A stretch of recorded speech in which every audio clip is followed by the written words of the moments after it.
متاسفانه ژورنالیستان تا حال درک نکرده ایستادند که شبکه‌های اجتماعی فوریت و الکه از دست ژورنالیستیک گرفت.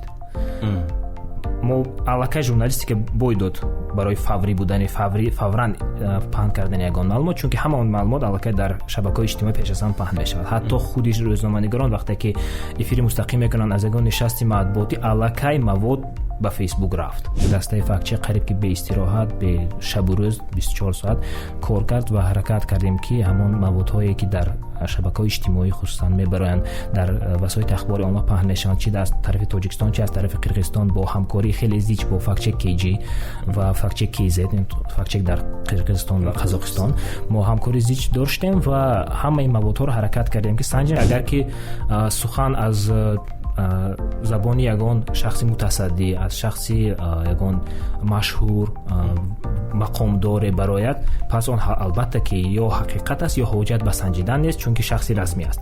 اما در اصل چنین نیست. در اصل باید که البته برعکس باشد. حتی شاید که پیش از همه سخنان شخصانی مشهور و سنجیدن در کار است، چون که آنها اودیتور دارند.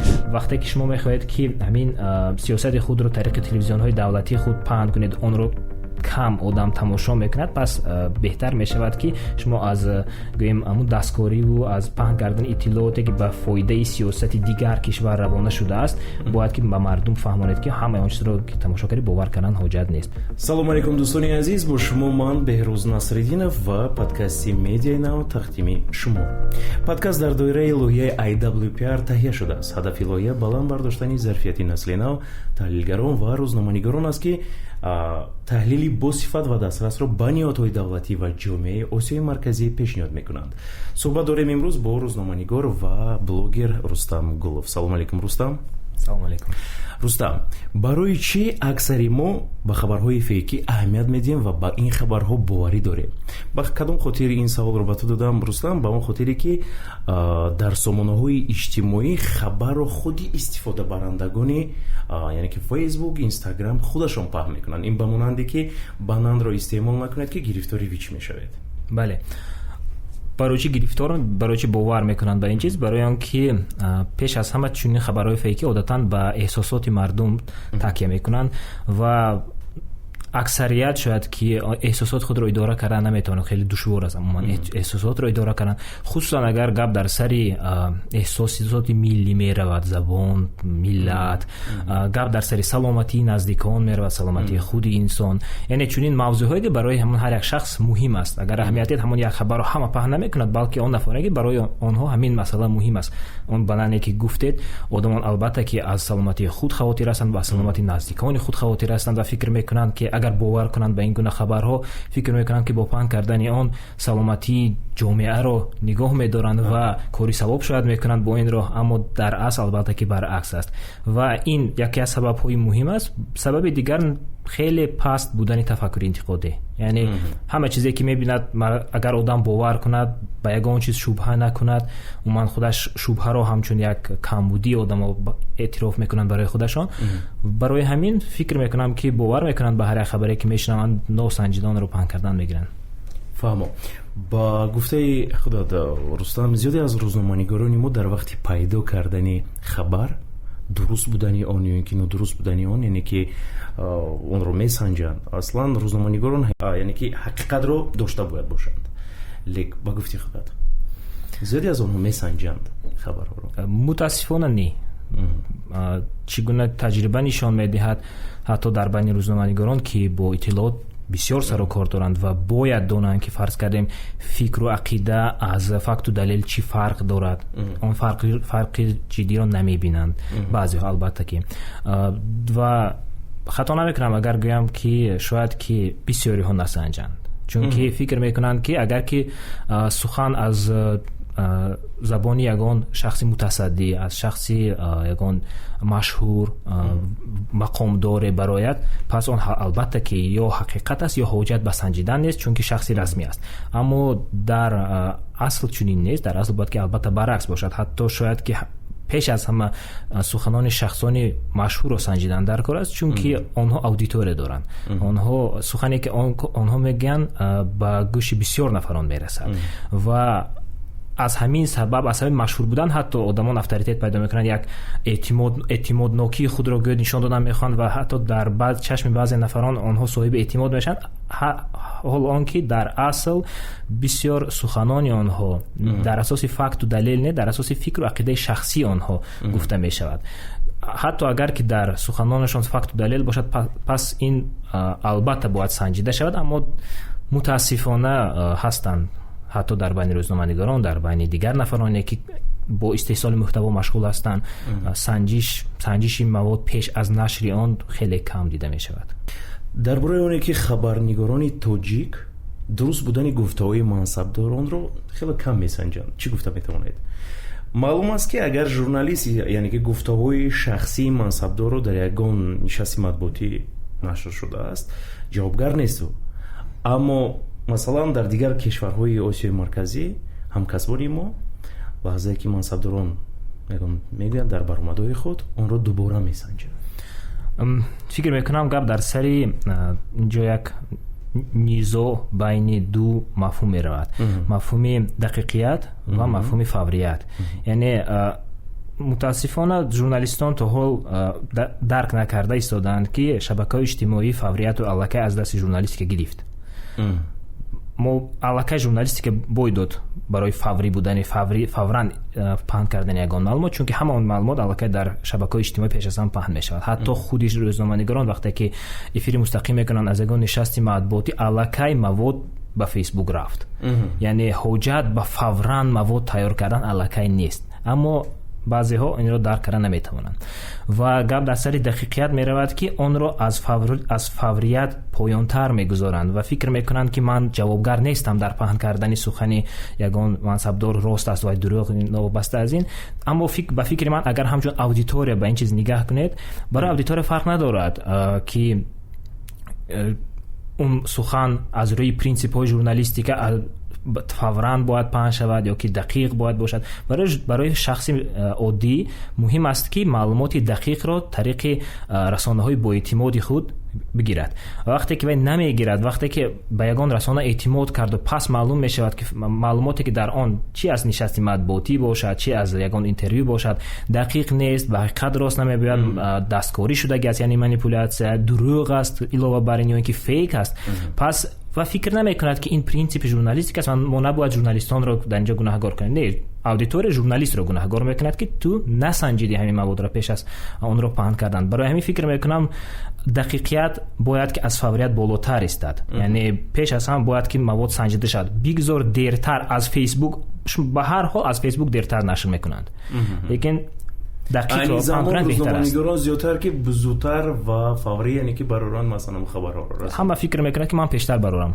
بله، فکر میکنه که شاید من زیادتر فکر میکنم مردم رو میگیرم. بله، در اصل لیکن در اصل چنین نیست به فکر من، چون که اگر که شما وقتی که مواد رو دقیق میکنید، شما باز یک چند جبهه‌های دیگری آن رو بررسی میکنید، معلومات زیادتر دریافت میکنید و مواد شما نظر به مواد دیگر رسانه‌هایی که حرکت میکنن فورا آن رو نشر کنن پورتر میشود، بسیار جانبه بررسی میشود همون مسئله در مواد شما و از این رو حتی جالبیت آن به فکر من زیادتر میشود نظر به آنی که فورا شما نشر میکنید، دو کلمه گپ را میگید که پس از آن معلوم میشود که شاید وای اونقدر هم به حقیقت نزدیک نیست. عموما در ما ژورنالیستیک تحقیقی وجود دارد. فرض کرده مثلا در فضای وسایط اخباری عمومی روسیه لایحه‌ای که با فوش کردن معلوماتی بر دروغ بخشیده شدن که باز به نظر میرسند.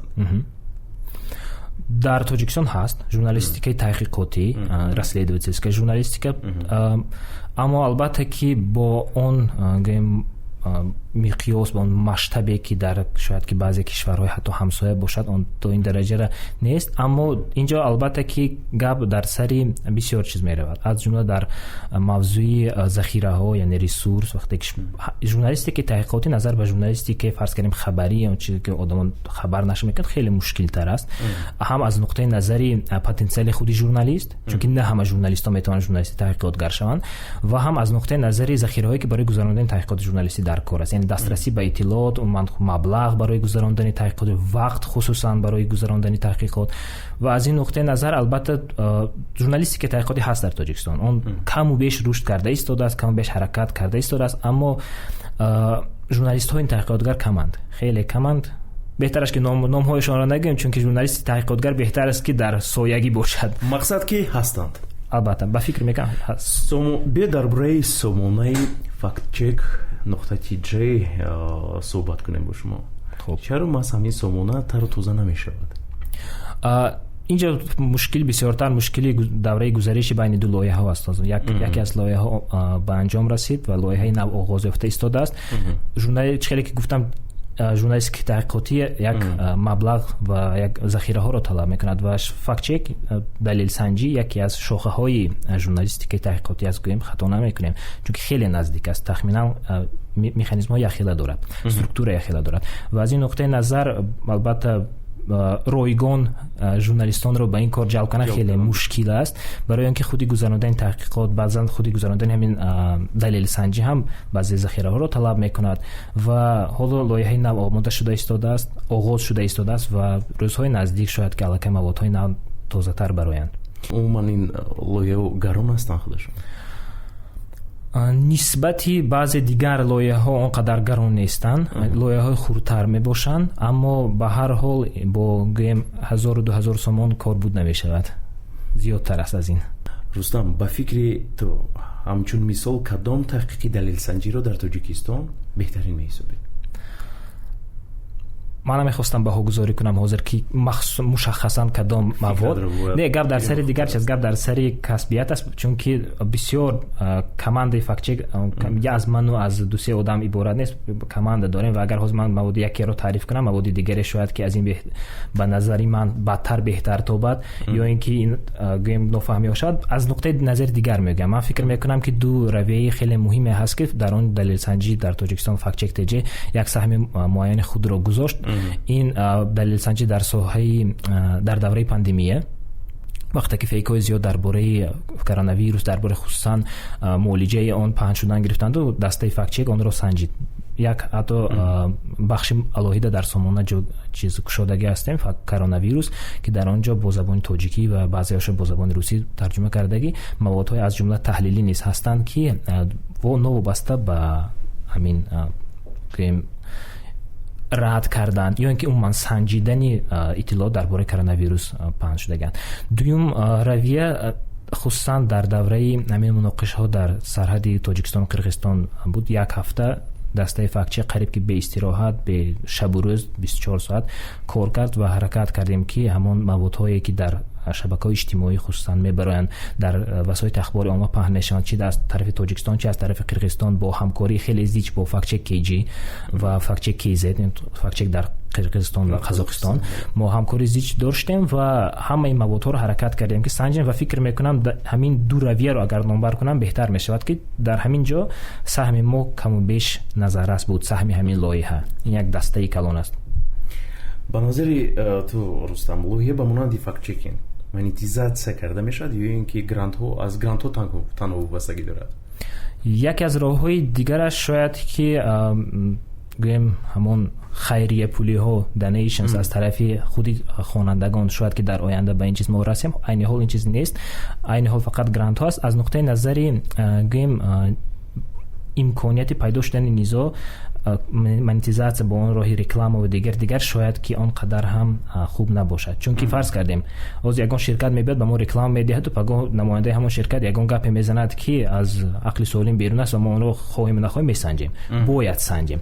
اگر سنجیم ما رکلام دهنده رو از دست میدهیم، اگر که نسنجیم ابروی اعتبار رو از دست میدهیم و اعتماد خواننده رو از هم بله پهلوهای زیاد است. پهلوش اصلا همینه، یعنی همین مشکلی هست و از این نقطه نظر فکر میکنم جلب کردن رکلام مشکلی به بار آوردنش ممکن است، چون که وقتی که شما به رکلام میگذارید برای جلب کردن مبلغ طریق رکلام و از گرانت ها دست میکشید، از دیگر منبع های درآمد دست میکشید و حرکت میکنید که از همین منبع بسیارتر درآمد به دست آورید، پس شما وقتی که همین گونه نیزوها به دست با حالت رخ میدهد و رکلام دهنده رو از دست میدید، عموما شاید که لایحه رو از فوتیش رو خونید. از این نقطه نظر بله از این نقطه نظر بهترش میشود که نه فقط گرانت البته بلکه بسیارتر به گویم دستگیری از جانب خود خواننده هم اهمیت دهیم. این چیز در فکر و عقیده ما هست، اما حالا فکر داریم که چگونه آن را براهمونیم، چون که بعضی مردم اومده است تکنیک است.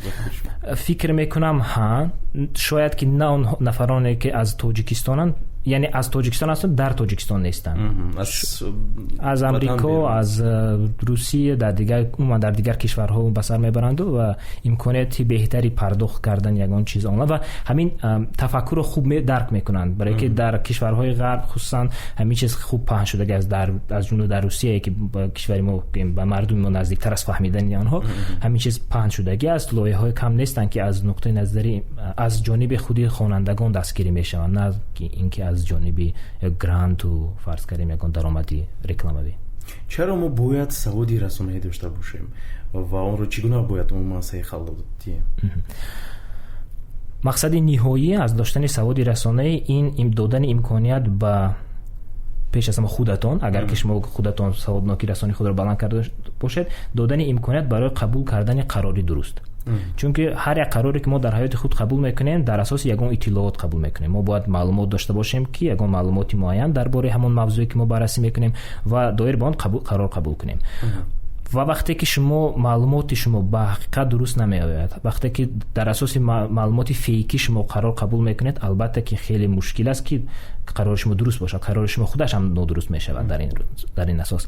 برای همین مقصد اساسی به مردم، به خوانندگان، به عموما هر یک نفر دادن امکانات قبول قراری درست است. چون که وقتی که شما سوادناکی رسانه‌ای دارید، سوادناکی رسانه‌ای بلند دارید، خصوصا این پیش از همه آن را دارد که شما میدونید که رسانه‌ها چه خیلی کار میکنند، اطلاعات چیست خودش. از اون کس پرسید، از راهگذر پرسید که اطلاعات چیست، شاید که وای درست گفتن هر چند که معنایش رو شاید که درک نکند. اطلاعات چیست، چگونه پهن میشه و چگونه قانونیت‌های پهنشوی را دارد، چگونه به تفکر انسان تاثیر خود را میگذارد. همین جبهه را وقتی که انسان میداند و میآموزد و الکی یک تفکر انتقادی پیدا میکند و میفهمد که به همه چیز و به همه کس باور کردن در کار نیست، هست منبع میتواند با اعتماد باشد، بی اعتماد باشد و شبهناک باشد. از همه این نقطه نظر و میتواند که از آموختن چندین منبع ها به یک خلاصه درست بیاید، به یک اطلاعاتی کم و بیش به حقیقت نزدیک را دریافت کند و یک قراری درست قبول کند در حیات خودش. در کدام سن سال با کودکان اومد سوادی رسانه‌ای یعنی медиаграмотность آموزاندن لازم است؟ در دولت‌های همسایه قرقیزستان از سال 2017 این جانب در مکتب‌های میانه در یعنی که درس‌های مخصوصی سوادی رسانه‌ای است. در قزاقستان باشد الکی در فکری آن هستند، نقشه دارند و شاید این سال یک سال آینده در مکتب‌های میانه وارد کنند سوادی رسانه‌ای. فکر میکنم حتی پیش از مکتب آن را وارد کردن امکان دارد. پیش از مکتب؟ بله وقتی در بخچه ها باشد، در بخچه باشد طریق بازی. فرض کنیم در اینترنت که در آنجا من چندین سال کار کرده هستم، یک لایحه بود در شهر استالوبو، ژورنالیست که همین گونه لایحه را عملی کرد که با کودکانی حتی سن سال تا مکتبی آن را عملی کرد و بازی های خیلی شوق آور داشت که طریق آن میتواند به کودک فهماند که اطلاع چیست. عموما طریق استفاده فیلم های تصویری، فیلم های کودکانه، آن چیزی که بسیار آنها تماشا میکنند با آن سر و کار دارند، طریق همین فهمانده توانست که باید که با اهمیت باشد، باید دونید که کدام اطلاعات از کجا میبرد، به کجا میرود، چی مقصد دارد. یعنی این چیز با کودکان البته که طریق بازی، حتی با کلان سالان هم بازی های به خودشان موافق را انتخاب کردن میگن. از جمله اصلا ما عادتش تست فرض کردیم. خیلی دوست می‌دارن که مردم تست گذاشتن رو بگذار اگه تست خوبتر گذارن با فایده دانشجو ملکشان شود. چرا درمون نیست و من چگونه همین رو برطرف کنم؟ ممکن است که تو اینکه درمون هم نیست پیدا شد؟ نه، در ما عموما نیست گفتن نمیشود، چون که بعضی لایه هستند که با رشد سوادناکی رسانه‌ای روانه شدن، از جمله خودی تشکیلات اینترنیوز که یادآور شدم در این سمت کار کرده است. حتی یک دستورالعملی مخصوص برای دانشگاه‌ها آماده هست حاضر عین حال. این در این پاگل باشد دانشگاه. بله البته هست این چیز، اما حاضر بعضی قدم‌ها رفته است که همین چیز در دانشگاه وارد شود و تو جایی میدونم خودی وزارت معارف هم درباره این چیز علاقه فکر دارن، اونها میفهمند که این چیز در کاری است، موضوع خیلی مهم است. چون که وقتی که اکثریت مردم تاجیک اگر که تلویزیون را گیران کند شاید که با احتمالات زیاد تلویزیون روسیه را تماشا کند یا اینکه در منطقه‌های نزد مرزی تلویزیون افغانستان و تلویزیون ازبکستان را تماشا میکنند و البته که میفهمند که خودی از جمله حکومت به فکر من باید فهمند که وقتی که شما میخواهید که همین سیاست خود رو طریق تلویزیون های دولتی خود پهن کنید اون رو کم آدم تماشا میکند پس بهتر میشود که شما از گویم همون دستکاری و از پهن کردن اطلاعاتی که به فایده سیاست دیگر کشور روانه شده است باید که به مردم فهمانید که همه اون چیزا رو که تماشاگری باور کردن حاجت نیست. برای همین این چیز خیلی موضوع حساس و مهم است و باید درک کنند که به همین چیز باید اهمیت جدی داده شود. رستم یک توصیه این لازم توصیه هم گویا میشود توصیه با بلوگرهایی که فرض کردیم خبر رو پیدا میکنن و زودی میرسونن باز برمیگردیم با اون چیزی فوری یا اولین شده من این خبر رو باید رسونم. چی گفتنی هستید اون دوباره سنجیدنی خبر هر پهلوش رو میگفتید اون نفرانی که حرکت میکنن که تنها با طور فوری اودیتور در گیر خود جمع کنن و اودیتور آیسته آیسته خواهیم نخواهیم آیسته آیسته سطح تفکر انتقادش بلند شدن میگیره. امروز شما فریب میکنید پگاه شما فریب میکنید پگاه دیگر فریب میکنید یکی 3 روز پس همین نفری که به شما همین قدر وقت باور کرده خوند پس معلوم میکند که همه این اطلاعات دروغ است. البته که از خوندن شما بحث میکند و اودیتور هم گم کردن ممکن است با این راه اون من اعتماد رو گم میکنن. از در اینجا نه فقط شاید که بلوگرها باید که این چیز روانه شود همین فکر بلکه به تمام استفاده برندگان از جمله استفاده برندگان فعال شبکه‌های اجتماعی چون که بلوگر گفتم و حالا هم انیق درک کردن نمیتونیم که کی رو بلوگر گیم کی رو بلوگر نگیم من همه بلوگی خودش بگذار همه خیر باشد اگر که از این نقطه نظر همه نفران باید که سنجیده پهن کنن دیگر وریانت دیگر وریانت نیست. سنجیدن از چند منبع باید خبر نه فقط از چند منبع پیش اصلا باید اهمیت داد که همون اطلاعاتی که شما پهن کردن میخواد از چگونه المنت‌های عبارت است برای اینکه فرض کردیم یگان نفری بلند پایه یگان گپ میزند یا همون گپی گفتگیش در سامانه رسمی پهن شده است و در سامانه رسمی یگان وزارت و اداره این خودش منبع رسمی است اما این کفالت نیست که اون گپ درست است چون که مثلا ابیکت دلیل سنجی این اظهارات های رسمی می باشند یکی از ابیکت اساسی دلیل سنجی و وقتی که شما اظهارات رسمی رو دیدید و اون رو ناسنجیده پهن میکنید مشکل در همین است یعنی ما اعتماد به شخصیت میکنیم اعتماد به وظیفه میکنیم لیکن با دلیل و فکر و عقیده نمیکنیم. باز در اول گفته بودم که مردم در اساس در عموم فرق رو بین فکر و عقیده و فرق رو بین فکت و دلیل نمیبینن. من در بسیار ترینینگ های خود همین گونه مشغولیت ها رو میگذارانم یگان ترینینگ نشده است که خطاگی نداشته باشه. فرض کردیم وقتی که میگند که درباره خودتون یگان 3 فکت گویید آدم میگن من خوردن رو دوست میدارم این فکت نیست زیرا که من خوردن رو دوست میدارم این فکر شما درباره شما است گویید که در یک روز من نه کمتر از 3 مرتبه خوراک میخورم این دیگر گپ این رو سنجیده میشه یعنی فکت همه وقت سنجیده میشود.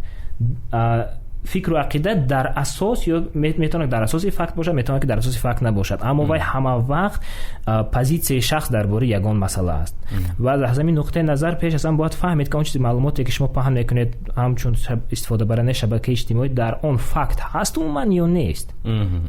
اگر که شما فکر یگان کس رو پهن میکنید یعنی شما میتونید بگید که من با همین چیز راضی ام یا با این چیز راضی نیستم لیکن وقتی که شما یگان چیز فکتالوجی رو پهن میکنید یگان چیز در داخل اون گویا که یگان دلیل است و اون دلیل رو ناسنجیده پهن میکنید باز یگان کس میبرد میگه که در تاجیکستان زیاده از 15 میلیون اهالی است مثلا نه 15 میلیون این علاقه فکت است شرط است که فکت راست باشد یا که دروغ باشد لیکن همین رو سنجیده میشود سنجید بینید که در کجا امور رسمی رو بینید اگر 15 میلیون در حقیقت باشد پهن کنید اگر که 15 میلیون نباشد میتونید پهن کنید اما با البته که با شرح خود که همین گپ دروغ است باور نکنید. فهمم. از خبرهای فیکی و من خود رو چگونه محافظت کردن ممکن است رستم؟ پهن نکنید به همه چیز شبهه کنید به همه چیز یگان اطلاعات نمیشود که 100% درست باشد همه وقت این یا اون پهلوی یگان مسئله بررسی میشود در همه جا خصوصا در رسانه هایی که با یگان موضوع یا کنیم یک مایل دارن و بسیارتر همون موضوع رو میکنن. رسانه هستن، رسانه‌های فرض کنیم اجتماعی و سیاسی، آنها هیچگاه پهلوی فرض کنیم بیولوژی یا موضوع رو شاید که بررسی نکنه که پسیکولوژی آن رو و یا حرکت میکنن که از جبهه سیاسی اون بررسی کنن اون موضوع.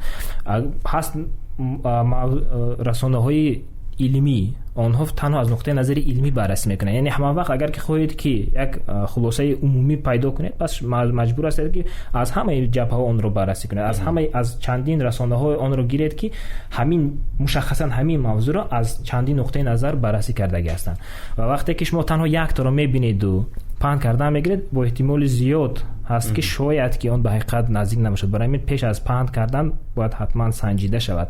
این یکی از راه‌های اساسی، یعنی شبهه کردن یکی از راه‌های اساسی حمایت خودتان و نزدیکانتان از فیک و از معلومات بر دروغ است. اگر خبر رو از صحیفه رسمی خونه، صحیفه است، نام دارد، نامگذاری کرده شده صحیفه و با چی باید ما اهمیت بدیم؟ سه پهلویش رو بگید. سر اول با چی اهمیت بدیم؟ با فکت و دلیلی که در خودی همون مواد آمدگی هست. یعنی بگذار ویدیو باشد، بگذار متن یا که عکس باشد، چیزی که باشد. یعنی پیش از همه باید ما توانیم که جدا کنیم کدامش فکت است، کدامش فکر شخصی است. فکر شخصی رو نمیسنجیم، برای که هر یک نفر فکر با حقوق با فکر شخصی دارد، با عقیده خود. و فکت و دلیل رو جدا میکنیم. این قدم اول است. قدم دوم سنجیدن آن از چندین منبع‌های رسمی با اعتماد. مثلا میتواند یگان موضوع علمی باشد اگر از منبع‌های علمیه، موضوع یگان رسمی باشد از نه فقط از داخلی بلکه از خارجی، از خصوصا سامانه‌های تشکیلات‌های بین‌المللی. امروزها فرض کردیم یکی از این گونه سامانه سازمان عمومی جهانی تندرستی است که وابسته به کرونا ویروس خیلی معلومات زیاد دارد، اما متاسفانه بسیاری اون نفرانی که با استحصال محتوا مشغول هستند، نه فقط ژورنالیستان، بلاگران، اون نفرانی که در فیسبوک میشینند، بسیار از این سامانه قریب که استفاده نمیبرند. حالا که در آنجا اکثریت شاید که موضوعهای فیکی علاقه نشان داده شده است که آن فیک است و با آن باور نکنید. قدم سوم به خودی مخالف نیز اهمیت دادن در کار است، چون که میتواند که شخص در حقیقت آدمی حقیقی باشد، فیک نباشد همون اکانت، اما خیلی تفکر انتقادی همون نفر خودش سوست است که اگر دیگر موادهایش را میبیند، یعنی با همین یک مواد خود رو محدود کردن و دیگر موادهای را نیز اهمیت دادن در کار است که دیگرش تا چه اندازه درست است. می شود که بعضی مؤلفان به ما وخوردگی هستند که این موادشان فیک است لیکن دیگر موادشان درست است. در عموم خیلی گفتم ممکن است که شخص در حقیقت اگان تفکری معین انتقادی دارد و خیلی خطا کرده پهن کرده است، اما می شود که برعکس قریب که همه پست هایی که وی پهن میکند پست های دستکارانه هستند، یعنی مانیپولاسی در و دیده می شود، یگان دروغ است، عموما نمی سنجد. یعنی وقتی که دیدید که چندین پست است، بهترش که عموما از این گونه نفر ابونگی خود رو منع کنید، ابونه نشوید و دیگر پست های رو نخونید، لایک هم نمونید. رستم تشکر زیاد میگیم که امروز مهمون گشته و معلوماتی بیشتر رو نیز ما پیدا کردیم. پادکاستی مذکور در دایره لایحه ایداپلوپیار تهیه شده است. هدف لایحه بلند برداشتن ظرفیت نسل نو تحلیلگران و روزنامه‌نگاران است که تحلیل با صفت و دسترس را به نهادهای دولتی و جامعه آسیای مرکزی پیشنهاد میکنند. محتوای پادکست نظر و دیدگاه تنها با مؤلفان مربوط بوده میتواند به موقع رسمی ایداپلوپیار مخالفت داشته باشد. با شما بود بهروز نصرالدینов. خیر، خود و نزدیکان خود را احتیاط کنید.